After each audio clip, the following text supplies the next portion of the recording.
Go. Good afternoon, class. So today we are going to make some resin coasters, and we are going to use alcohol inks to make very awesome, cool patterns with our resin today.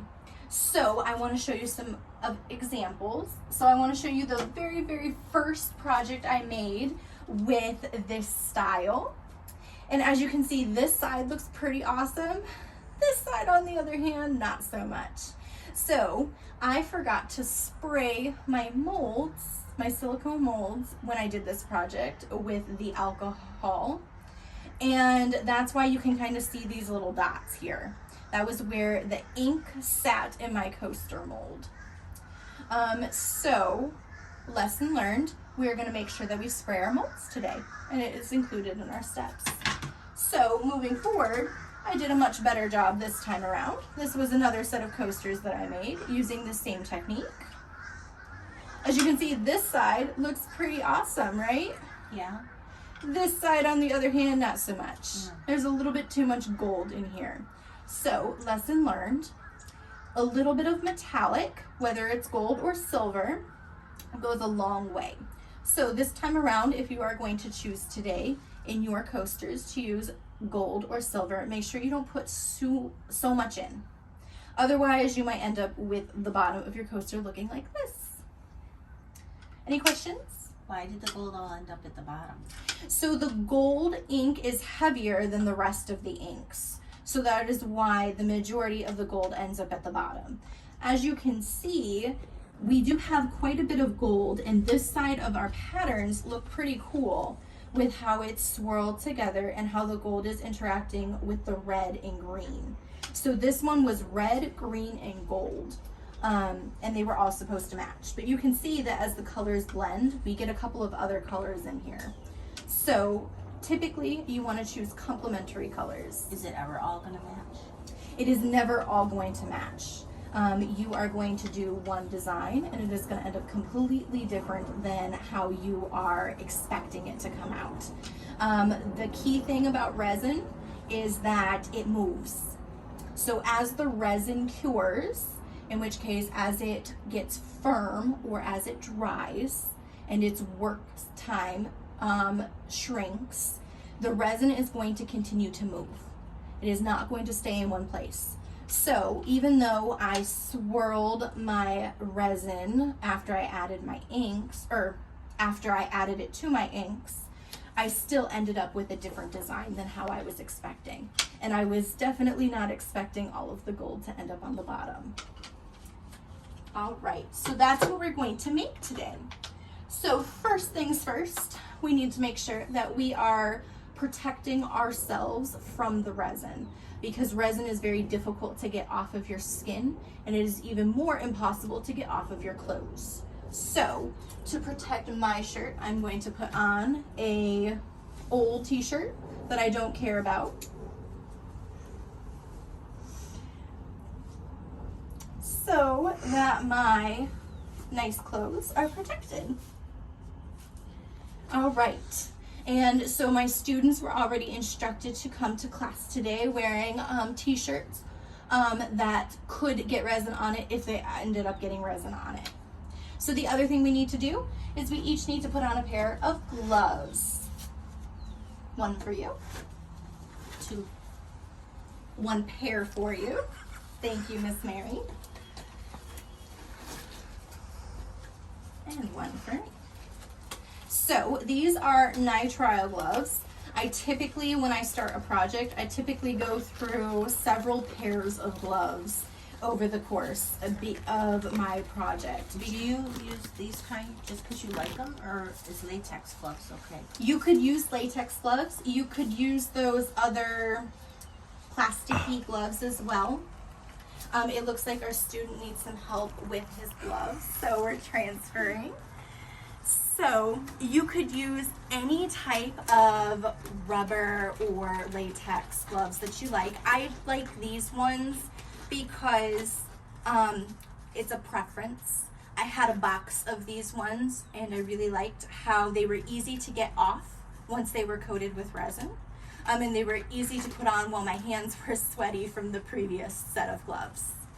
but I typically go through several pairs during one project because I get resin all over my gloves.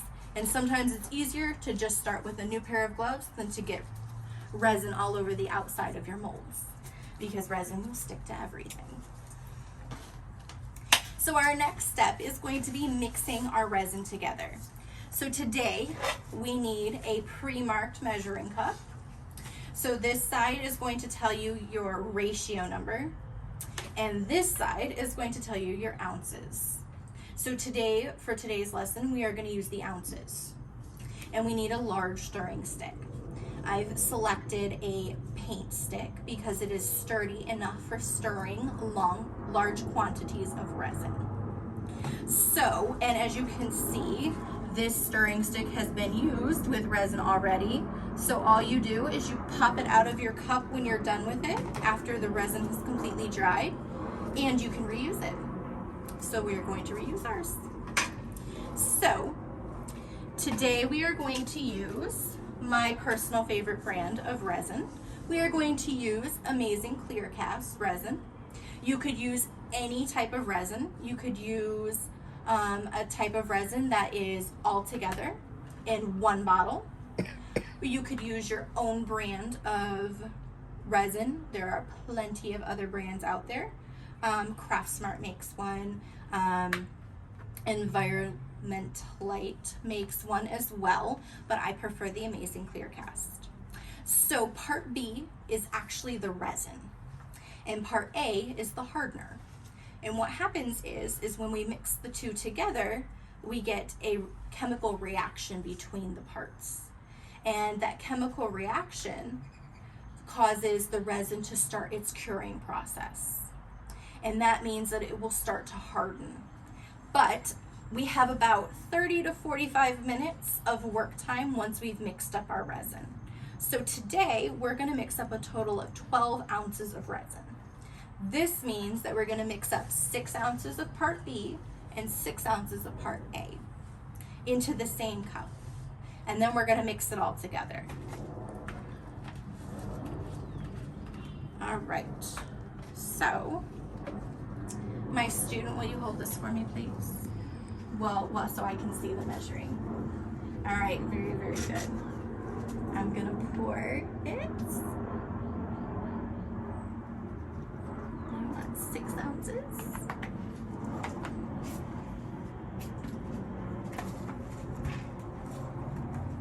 Typically, part A is the one that is more thick, and so it's easier to pour part B first.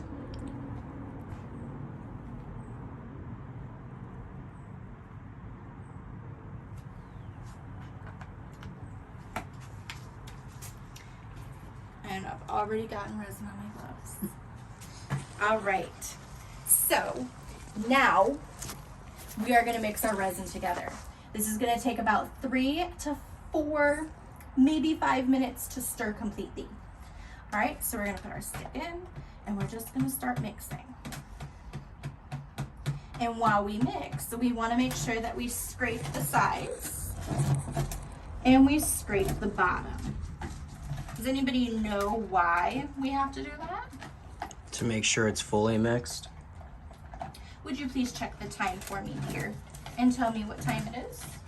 6:24. All right, so you are going to be in charge of my time. So when it is 6:28, I need you to let me know. Okay, I have 2% battery, so we'll make sure that works. Okay. All right, my dear. You go ahead and try to mix it. Make sure that you scrape the bottom and scrape the sides. It's kind of like baking a cake. A little bit, yes. So it is important to make sure you scrape the bottom and scrape the sides so that all of the resin is mixed together evenly. If we leave any part of the container not mixed, then we will end up with pieces in our coaster that aren't curing properly. If you leave the cap off of one of the things, is it gonna get hard? I'm not sure the answer to that question. I would like to not try it either because the resin is very expensive. How'd I do? Pretty good. We're gonna keep going. What's the time, my dear? 6:25. All right, so we still have 3 minutes of mixing. That's hard on the hands. It is very difficult on the hands. I find it's easier to stand up over the resin. And if you look, you can see that there's lots of air bubbles in there, but that the resin is very liquidy. Yeah, but it felt like it was getting thicker. So if you want to pass the camera to our friends, I'm going to give you a turn to mix. You want to make sure that you scrape the bottom and scrape the sides.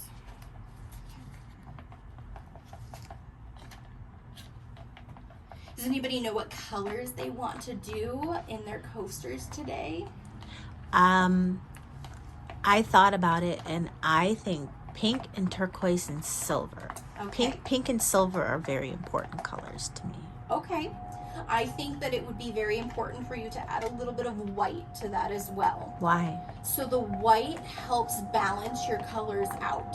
And the white alcohol inks are a different brand, so this is going to help with your colors. Typically, if we were going to drop our alcohol inks in the resin, the white would be heavier than the other colors. Kind of like in this coaster, how the silver was heavier, the white is heavier. So it's going to help our colors blend better.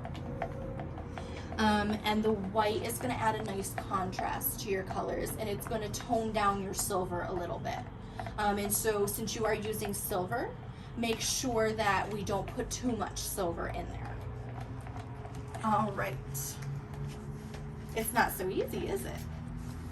It's 6:27. All right. So typically if it's warmer, then the resin is going to mix more easily, and you don't necessarily have to spend as much time stirring. And since our classroom is pretty warm, we might not necessarily have to stir for the full 4 to 5 minutes, but we're going to anyway. Just in case, we want to make sure that we're fully mixed. And so one way that you can tell that the resin is fully mixed is that even though you can see the air bubbles in there, it is clear. It is see-through. And that means our resin is fully mixed. There are no whitish streaks in our resin from the 2 parts mixing together. Any questions yet, my friends? No, we're excited to start. Oh, awesome. Okay, so our resin is mixed. So we're going to set our resin to the side, and on our trays, and in your case your silicone molds, we're going to put 2 coasters, because you are going to make 2 coasters today. So my tray is a little dirty, but that's okay. So what we're going to do now is you want to select, I would say 3 to 4 colors of the alcohol inks from my container here. And if they are sealed, then we will go ahead and snip the top to open them. And so what we're going to do is in our molds, we're going to take our alcohol inks and we're just going to put little drops. And you can put them wherever you want. You can make any kind of pattern that you want. You don't want to exceed more than 24 small drops of alcohol inks. Because too much alcohol inks will affect the resin's curing process. Okay, so go ahead and select your colors. I'm gonna do some blues and greens here.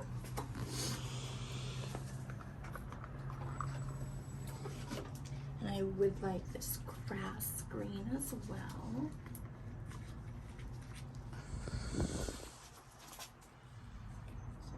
Snip off the top.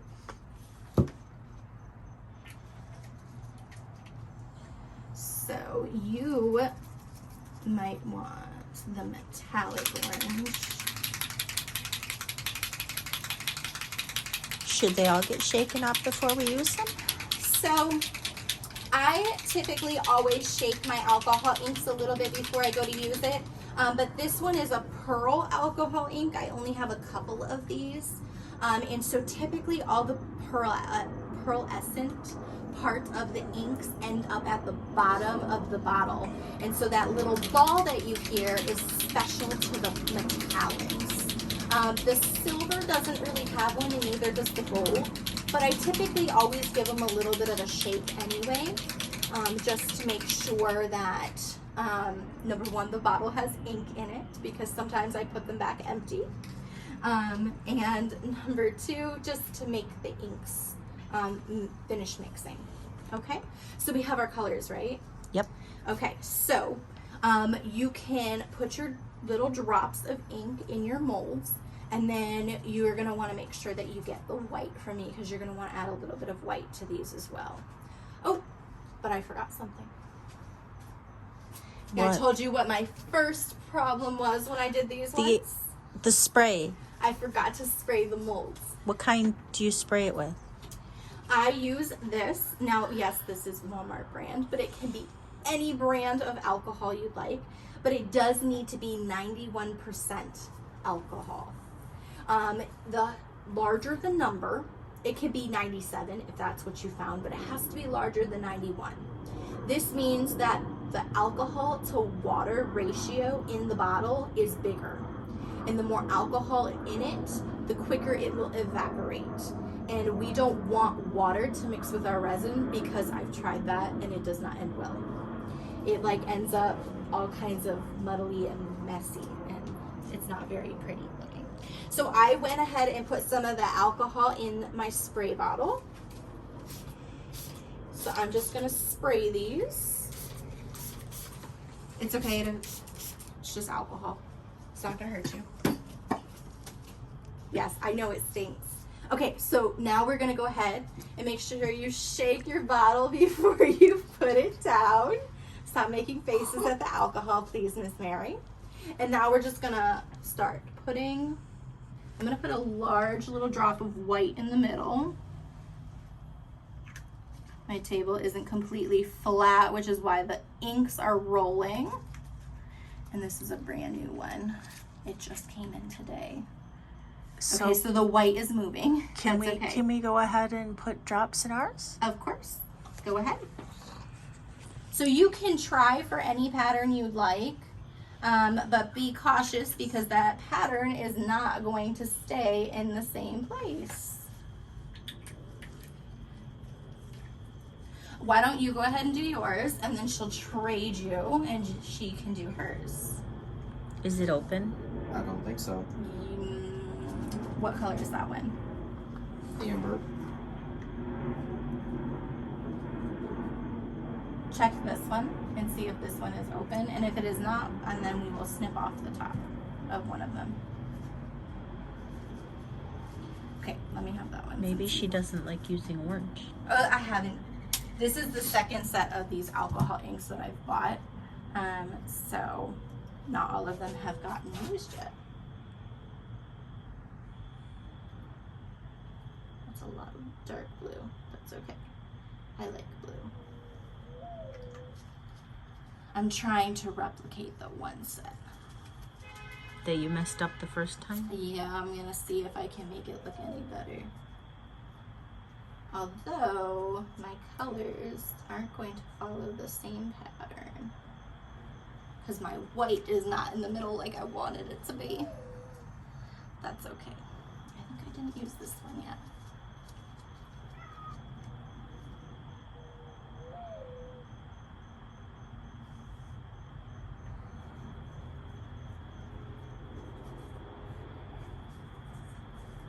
So what I'm gonna do is I'm gonna add a little bit more white to this. I'm eager to see how this new white interacts with these other inks that I have in here. Now, does he need to put some white in his, or would he be better off with maybe a black? Does black make a difference, or is it always white? So I tend to not use black as much as I would use white. Only because the black can be so dark. If you put too much in, it will overpower the other colors. So I would recommend some white and maybe a drop or two of gold.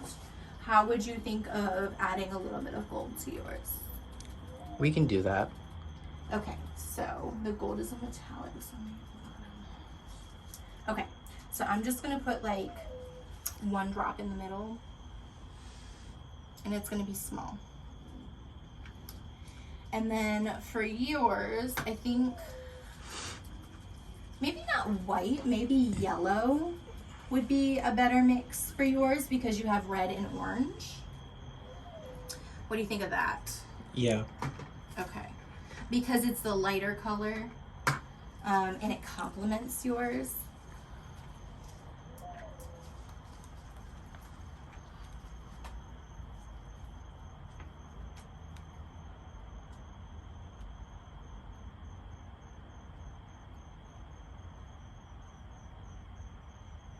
So the very awesome thing about this project is once they're fully cured, we're going to add another coat of resin. Is there some white I can do? Yes, there is. That's green, sorry. You want that one. So we mixed up 12 ounces of resin and we have a total of 6 coasters. So what do you think? 6 and 12. 2 ounces a coaster. Yeah, so we're gonna put in about 2 ounces per coaster. So because our resin was sitting for a few minutes, I'm just gonna give it another quick stir. My grandma would call that a zhuzh. A zhuzh. Yeah. I'm just gonna give it a quick zhuzh. Okay, so who wants to go first? You do one and then I'll so do we can one. see how you're Okay, pouring so it you're in. gonna pour it directly into the middle of the coaster. You can't pour it around the edge. Well, you can, but the idea is that the resin is gonna push your colors to the edge. Oh. And so from there, we can do cool things with it, which is what we're gonna do after we've added our resin. Okay. Okay? Okay, so I'm gonna do one. I'm gonna kind of step off to the side so I can crouch over and bend over and get this in here. So this is why having gloves is important, because you're gonna see what I'm gonna do. So I'm gonna get this right in the middle, or just about. And you see that the resin is pushing my colors to the edges. I'm gonna kind of come over here a little bit and push those colors. So I'm using my gloves, my gloved finger, to wipe the edge to save the resin. Resin is very expensive. So I'm just gonna make sure that it is moving to the other side as well, even though the table isn't flat. Okay, I'm just gonna go ahead and do the other one while I'm here. I think the table's flat, the ground is. I think maybe the ground isn't flat. That's probably an accurate statement. Oh, that's a good idea. Yeah, there we go. Good idea. Okay, your turn. It feels warm. So that's the chemical reaction. The longer the resin sits in one place, the faster it will cure. Are you gonna tell me when to stop? Sure. Go ahead and stop. Okay, and move to the next one.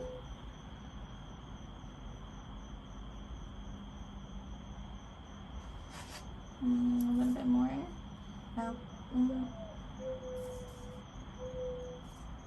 Yeah, there you go. Okay, fantastic.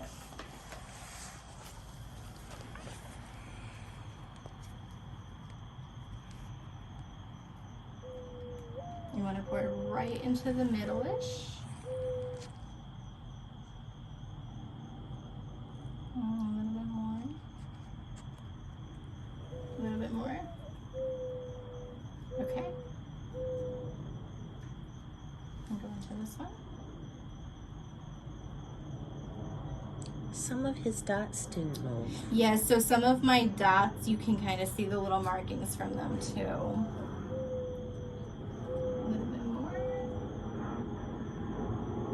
So we're gonna attempt to fix that, and we're gonna go ahead and use up the rest of this. So you got to use it up.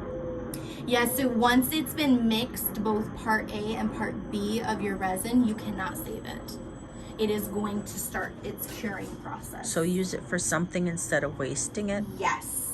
Resin is super duper expensive. This set of resin costs $100 originally. So it is very important to use it up and not waste any of it. And because we scraped the bottom and scraped the sides when we were mixing, we can scrape the bottom and scrape the sides to use up every last little bit of resin that we have. All right, so, and then we can set this to the side. I'm gonna leave it on the table because the tablecloth is a junky one and it can get thrown out later. So as you can see, I have lots of resin already on my gloves, at least this one. So typically if I had more resin on this, I would switch out my gloves. So I have a cup full of popsicle sticks here. This is where we are going to use the popsicle sticks. So I'm gonna crouch down a little bit. So we are going to take our popsicle stick and we are going to start at the edge and we're gonna just drag towards the center. This will kind of help with the little dots that have stayed in place. This is helping our resin move. This is adding this tie-dye-ish swirling effect.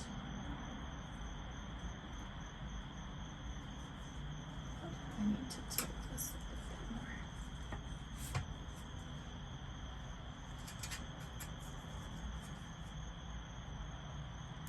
more. And remember, I said that the resin is always moving, so It's not going to look like it's this not later. gonna look like this when it's finished curing.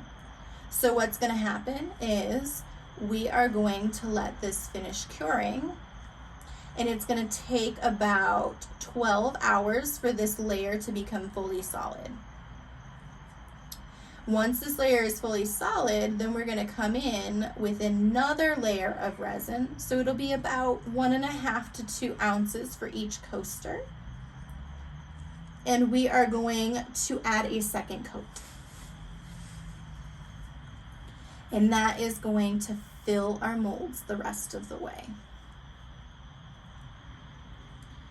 So you can use the straight edge of the stick or you can use the flat of the stick. It's up to you how thick you want your lines.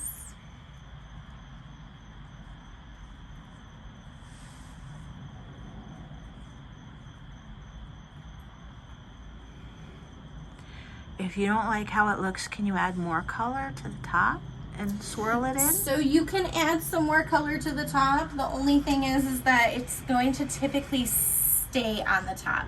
So I see that yours ended up mostly pink and silver, which I really, really love. It kind of reminds me of a stuffed elephant's ears. Ooh. But yes, if you wanted to add a little bit more turquoise to it, you could. Yeah, the turquoise kind of got lost in there. So turquoise is such a light color. I've got a lot of gold right there, so I'm just gonna try to swirl that in. And yours kind of looks like fire, which I kind of like. Yeah, isn't your favorite color orange? Yeah. And Honestly, it mostly when ended I up was choosing the orange. colors, I was thinking more like autumn colors. Oh, pretty. And then mine Red, kind of oranges, fit and that. yellows. one. So they have silicone molds. Do they have them in like leaf shapes? If They you wanted to do a do. fall leaf? They do. I have one that is a coaster size. When I did that one, I took my resin and I mixed a dye and glitter into it, and I poured that directly into the mold. Okay. So you don't have to do it this way. There's many different ways to do coasters. Do you have any recommendations for like YouTube or Facebook that we could watch different ideas So later I've on? learned pretty much all that I know about resin from one specific lady. Her name is Mixed Media Girl. I follow her on Facebook. She does paint pouring and she does lots of resin. She's also on Amazon. She's really great for teaching, and she does lots of demonstrations, and she does lots of live demonstrations too. All right, so last but certainly not least, we are going to spray our coasters with the So you did it on the bottom and you're doing it on the top too? Yes, ma'am, I am. So the air bubbles get trapped in the resin. This, by spraying it with this, you will I help see them. release the air bubbles. So if you watch, So just a couple spritzes, not ton? not a ton. And what I would do is I will let this sit for 15 minutes or so, and then I'll come back and I'll spray them again. Because as the resin continues to move, those air bubbles will come to the surface. All right, class. I will see you next time when it is time to add our second coat. And then I will see you when it is time to take them out of our molds. I can't wait. I'm so Thank excited. you. Thank you. Have a wonderful week.